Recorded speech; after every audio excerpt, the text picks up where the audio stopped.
Sugar honey iced tea Bumblebee on the scene. Hello all, Metal Smiley back at it again with another review. Please be sure to like, comment, and subscribe for more short and sweet Transformers reviews. Today I'm looking at Transformers the Movie Studio Series 86 Bumblebee. Rolling right onto the table is our all-time cult favorite Bumblebee, who sports its iconic G1 design while also homaging the original G1 Penny Racer toy. Just hear the voice of Dan Gilvezan, who is not in this video.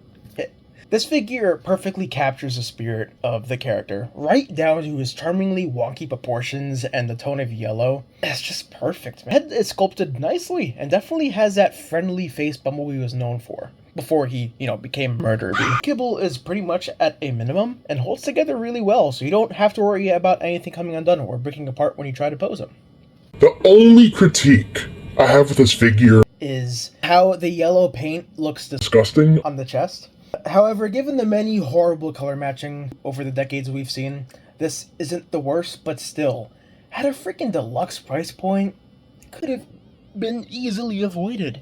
Should have just been cast in yellow, then painted that pearl gray, hell even that light blue if they were trying to aim for what would have been objectively better.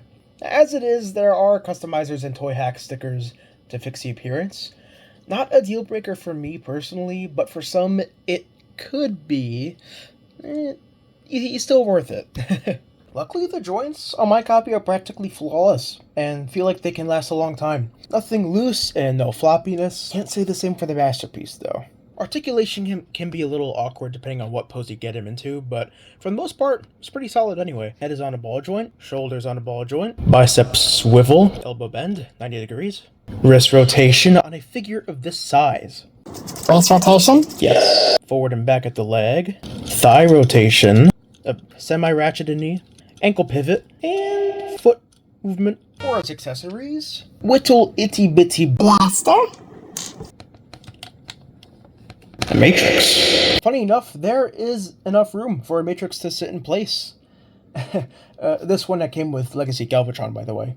And yes, Bumblebee can get the touch. This had to be intentional, right? Comparison time. Bumblebee, Optimus Prime, Megatron.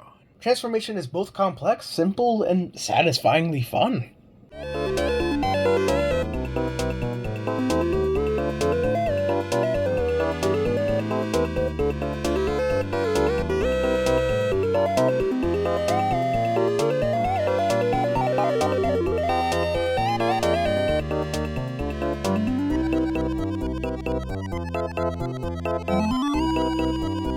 Vehicle mode! Stunning.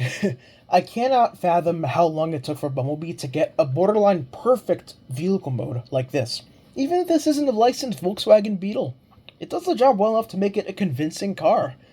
I gotta appreciate the decision to exaggerate the bug's proportions, specifically with the rear wheels and the small front section and the exaggerated canopy of the car. It's so cute. It keeps it in line with both the Penny Racer toy and the animation model. Store the weapon on the back right here, small tab, like so. And I like to keep the Matrix in the trunk like so.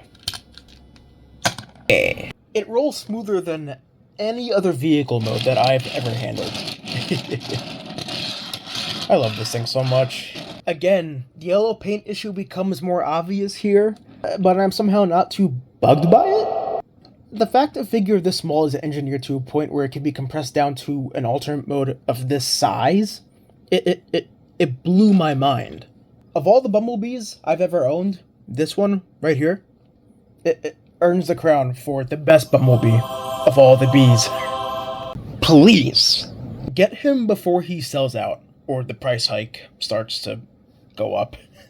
Even if you aren't a big fan of the 86 subline, which I personally am not, or if you just want a good Bumblebee, get this one. Alright, my fellas, let me know what your favorite Bumblebee figure is down below. Thank you all for watching, and I will see you in the next video.